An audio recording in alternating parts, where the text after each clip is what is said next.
Hello guys and welcome to our YouTube channel Magical Education once again and this is Rupali Vishwakarma.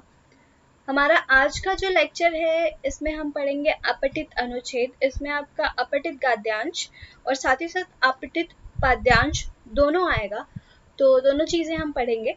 और चलिए start करते हैं। सबसे पहला देखिए, हमारे पास यहाँ पे एक पैराग्राफ दी गई है कि इस युग के युवक के चित्त को जिस नई विद्या ने सबसे अधिक प्रभावित किया वह क्या है? मनोविश्लेषण। यानी कहता है कि इस समय ये जो प्रेजेंट टाइम है, इस युग के जो युवक हैं उनके मन को, चित्त यानी मन को, जिस नई विद्या ने सबसे अधिक प्रभावित किया वो क्या है? हो गया आपका मनोविश्लेषण। मनोविज्ञान और मनोविश्लेषण शास्त्र निसंदेह पठनीय शास्त्र हैं। इन्होंने हमारे मन के भीतर चलती रहने वाली अलक्ष्य धाराओं का ज्ञान कराया है। यानी जो भी हमारे मन के अंदर सोच उठती है, जिसका कोई लक्ष्य नहीं होता, उनका ज्ञान कराता है।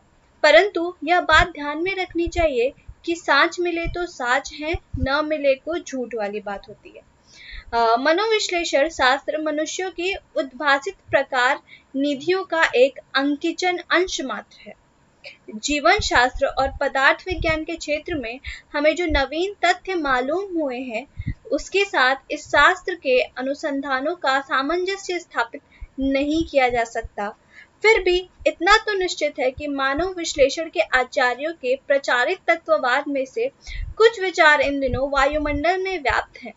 नवीन साहित्यकार उन्हें अनायास पा जाता है, परंतु इन विचारों को संयमित और नियंत्रित करने वाले प्रतिकूलगामी शास्त्रीय परिणाम उसे इतनी आसानी से नहीं मिलते। इसका परिणाम यह हुआ कि हमारा नवीन साहित्यकार इन विचारों के मायाजाल को आसानी से काट नहीं पाता। यानी जो अभी नए युग के जो साहित्यकार हैं, ये जो भी विचार चल रहे होते हैं, उनसे बाहर नहीं निकल पाता। वह कुछ इस प्रकार सोचता है कि अब चेतन चित्त की शक्तिशाली सत्ता हमारे चेतन चित्त के विचारों और कार्यों को रोक दे रही है। हम जो कुछ सोच समझ रहे हैं, वस्तुतः वैसे ही सोचने और समझने का हेतु हमारे अनजान में, हमारे ही अवचेतन चित्त में वर्तमान है। और यह तो हम सोच रहे हैं, समझ रहे हैं और सोच समझकर कर रहे हैं। इन बातों का अभिमान करने वाला हमारा चेतन चित्त कितना नगण्य है। अदृश्य में वर्तमान हमारी अवमदित वासनाओं और प्रसुप्त कामनाओं के महासमुद्र में यह दृश्य चेतन चित्त बोतल के कार्क के समान उतर रहा है। अदृश्य महासमुद्र की प्रत्येक तरंग इसे अभिभूत कर जाती है। तो ये हो गया हमारा जो पैराग्राफ था, बहुत लंबा था। अब इस पे बेस्ड जो क्वेश्चन है उनको देखते हैं। कहता है कि उपयुक्त अवतरण का उपयोग के लिए उपयुक्त शीर्षक चुनिए। यानी जो अभी हमने पढ़ा उसके लिए एक आपको टाइटल देना है। एक टाइटल आप क्या देंगे? चेतन और अवचेतन चित्त का संबंध, मनोविश्लेषण शास्त्र का महत्व, मनोविश्लेषण और साहित्य का संबंध, या मनोविश्लेषण शास्त्र का मायाजाल। तो सिंपल सी चीज है कि इसने मनोविश्लेषण शास्त्र के मायाजाल की बात करी थी, तो ऑप्शन नंबर डी हमारा करेक्ट होगा। अगला प्रश्न देखें तो हमारे चेतन चित्त के विचारों और कार्यों को, ऑप्शंस है, हमारी चिंतन पद्धति रूप दे रही है, हमारी भावनाएं रूप दे रही हैं, हमारे अवचेतन चित्त की शक्तिशाली सत्ता ही रूप देती है, या हमारा चेतन चित्त रूप दे रहा है। तो देखो, जो भी हमारे चेतन चित्त के विचार हैं और जो उनके कार्य हैं, उसको कौन दे रहा है? हमारा जो अवचेतन यानी अनकॉन्शियस माइंड यानी अवचेतन चित्त की शक्तिशाली सत्ता ही रूप देती है। अगला प्रश्न है कि युवक चित्त को सबसे अधिक प्रभावित जिस शास्त्र ने किया है वो कौन सा शास्त्र है? मनोविज्ञान और मनोविश्लेषण शास्त्र, तत्ववाद, भौतिक विज्ञान, या फिर विकासवाद। तो आपको फर्स्ट लाइन में ही दिखा था मनोविज्ञान और मनोविश्लेषण शास्त्र।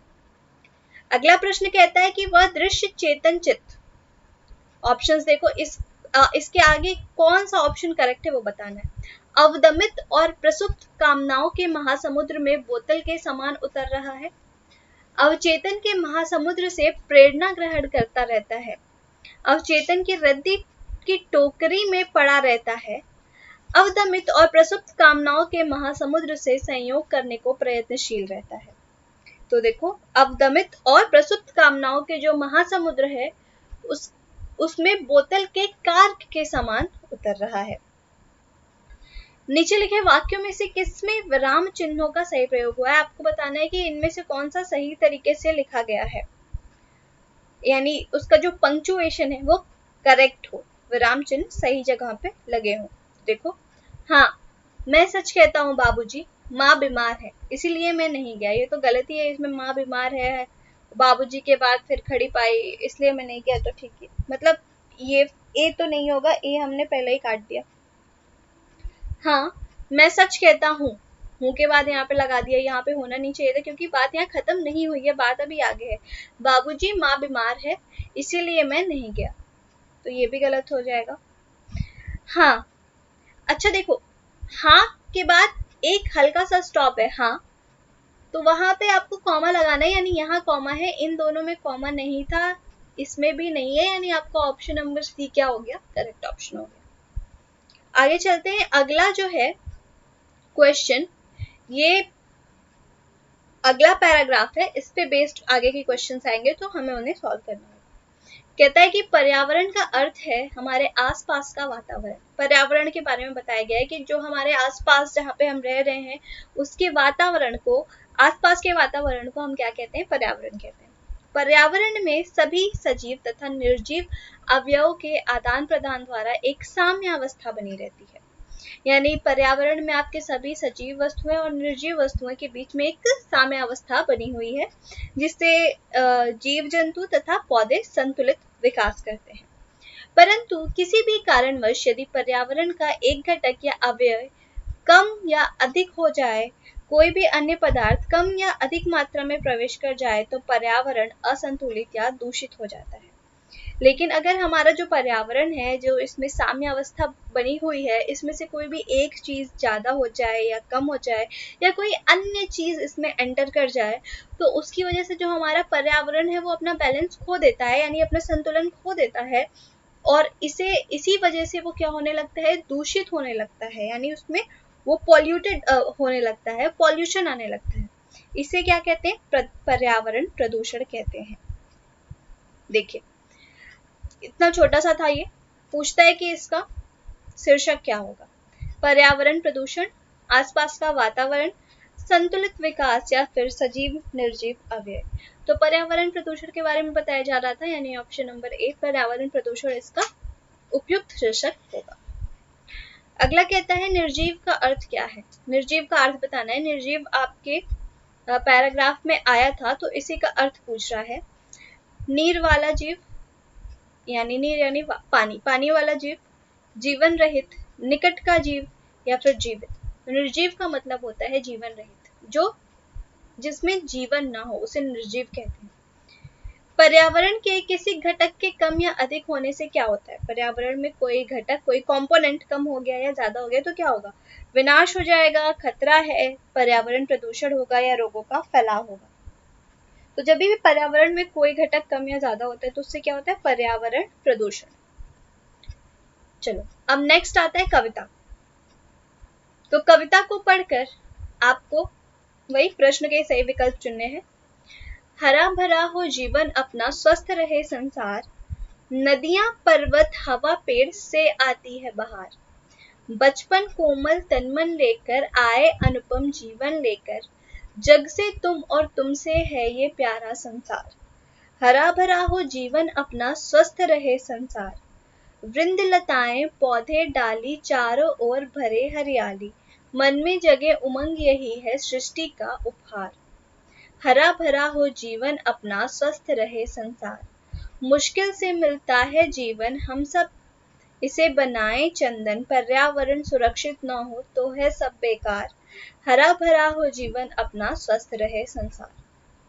ये था हमारा पूरा पैराग्राफ। अब देखते हैं क्वेश्चन नंबर 9 कहता है कि हरा भरा जीवन का क्या अर्थ है? पेड़ पौधों से घिरा हुआ जीवन, हरे रंगों से भरा हुआ जीवन, हरियाली युक्त जीवन या फिर खुशियों से परिपूर्ण जीवन। तो यहाँ पे हरा भरा जीवन का मतलब क्या है? खुशियों से परिपूर्ण जीवन, यानी जीवन में खुशियां हो। अगला, कौन सी चीजें बाहर लेकर आती हैं? जो अभी हमने पढ़ा, इसके अकॉर्डिंग आपको बताना है कि कौन सी चीजें बाहर लाती है। देखो, नदियां पर्वत हवा पेड़ से आती है बाहर, राइट। अब देखो, नदियों की आवाज, पहाड़ों की चोटियां, समस्त प्राकृतिक उत्पादन या फिर पेड़ों की हवा। तो इसके अकॉर्डिंग आपका ऑप्शन नंबर सी हो जाएगा, क्योंकि नदियों की आवाज भी बाहर लाती है, पहाड़ों की चोटियां भी और पेड़ों की हवा भी, यानी जो भी हमारी प्राकृतिक चीजें हैं वो सब क्या लेकर आती हैं, बाहर लेकर आती हैं। अगला कहता है क्वेश्चन नंबर 11 कि कवि ने सृष्टि का उपहार किसे कहा है?